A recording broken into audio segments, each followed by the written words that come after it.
Hi, I'm Michael Lampert. I'm a healthcare partner at Ropes& Gray, and I'm here today with Jorge Lopez, General Counsel of Memorial Sloan Kettering Cancer Center here in Manhattan.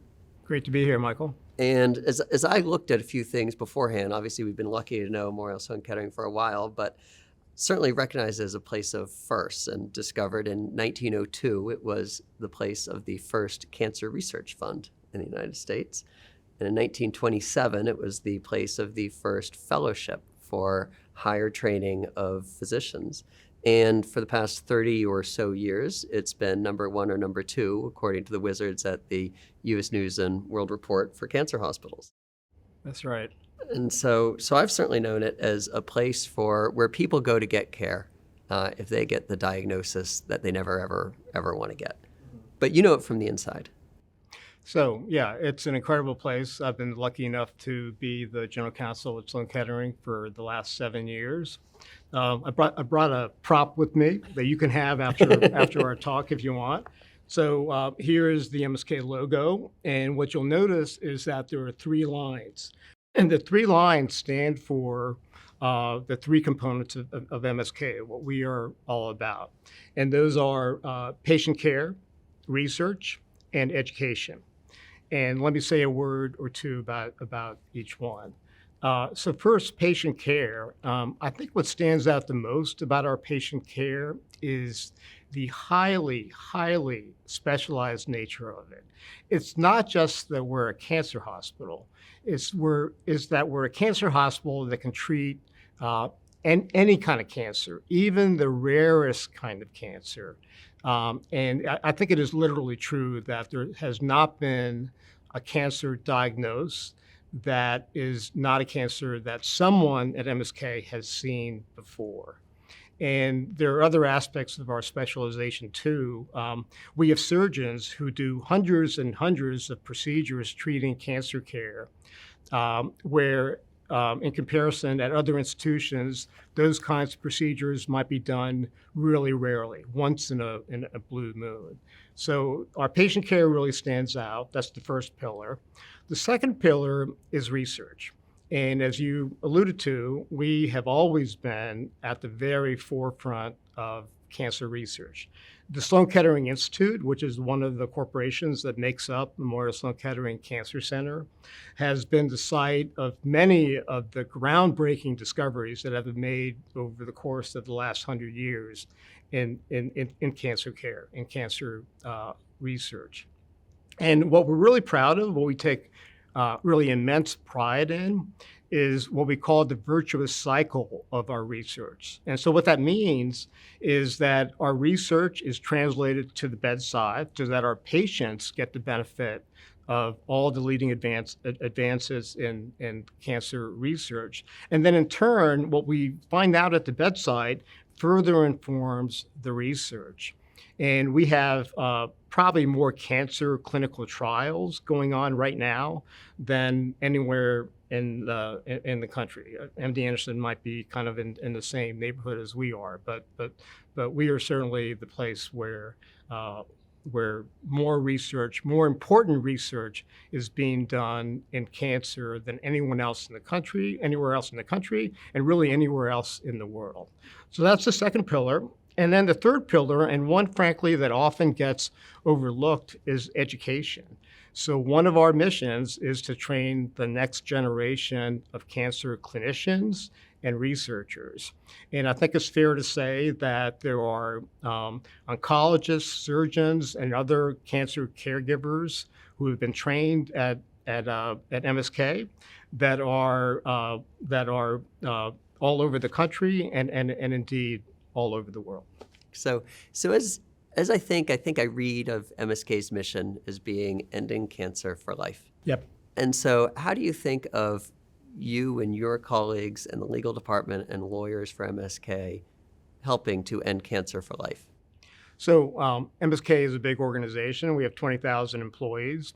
And so we have all of the legal challenges that would be presented to any organization of that size, right? So we have employment issues, we have litigation issues, we have lots of transactions, we have IP issues, and we deal with them in the normal course.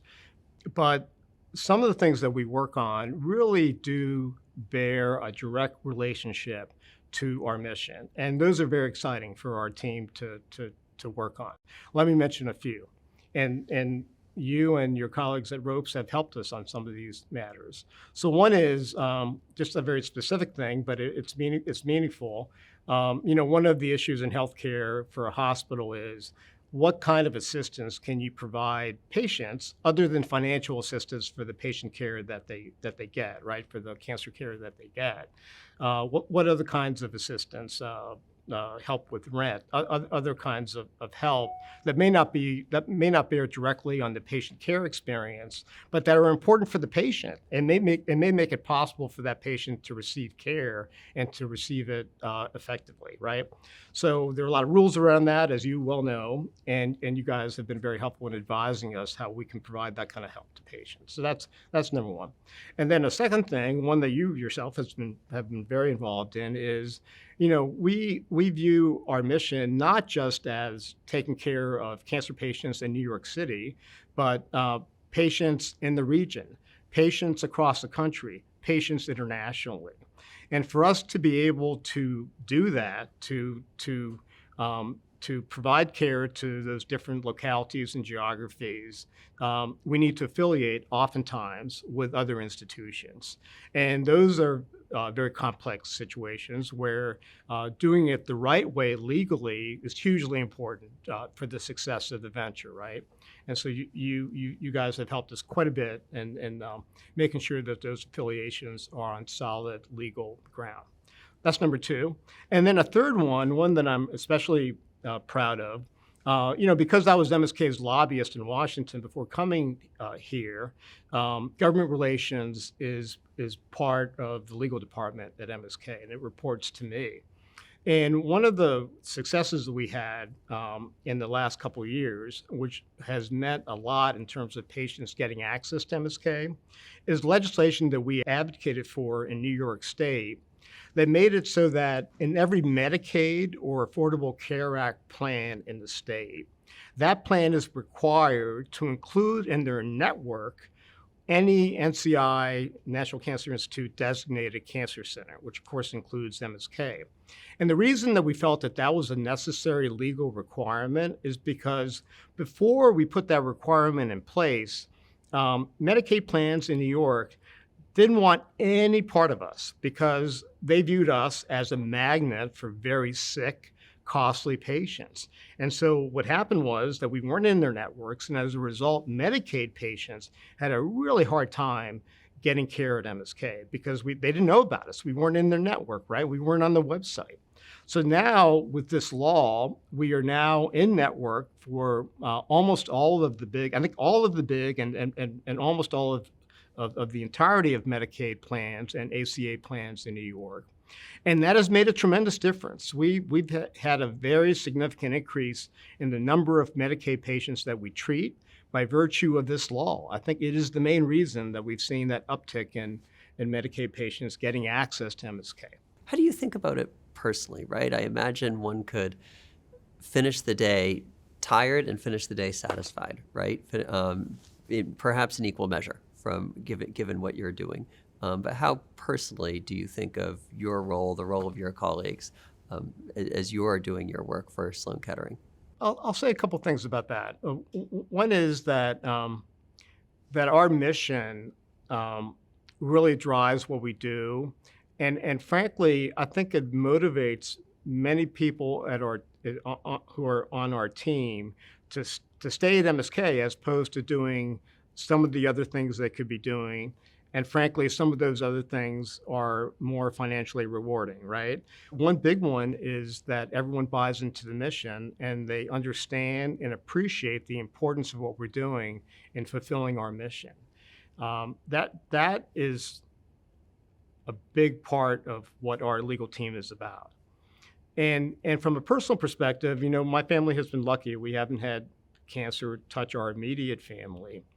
But what I get a lot of gratification from is that I get a lot of calls from colleagues from other parts of my life Sometimes they feel better just talking to someone who's on the inside. I can tell them a little bit about the institution, maybe tell them a little bit about the doctors that they might be seeing. And so that's gratifying. And it's also great to hear the stories that they have about their experience. And this has happened to me many times. And 100%, every single time, the experience has been fantastic. And they come back with glowing accounts of the care that they received, the compassionate care that they received. And most of the time, they come back with really happy stories of successful outcomes. Not always, but often. And so that's very rewarding for me, and I think for other folks on our team. And then lastly, what I really get a lot of fulfillment from is the notion, and I've alluded to it a number of times, that what we're doing is important. It's not just ancillary to our mission. It's at the core of our mission. And that makes us feel that we are doing things that truly is going to make a contribution to ending cancer for life. Well, that is fantastic. As I think about it, thank you for coming. Thank you for what you're doing, right? Thank you for, I imagine that there's a patient somewhere in New York who 10 years ago wouldn't have been able to access MSK. And now they can, right? And 10 years from now, they could probably access it for a cure that might not exist now, but that gets developed through that research. And they have a physician, right, who will be trained today, who might deliver that care 10 years from now. Yeah, that is our hope, and I think that's why we come to work every day. Thank you. Thank you.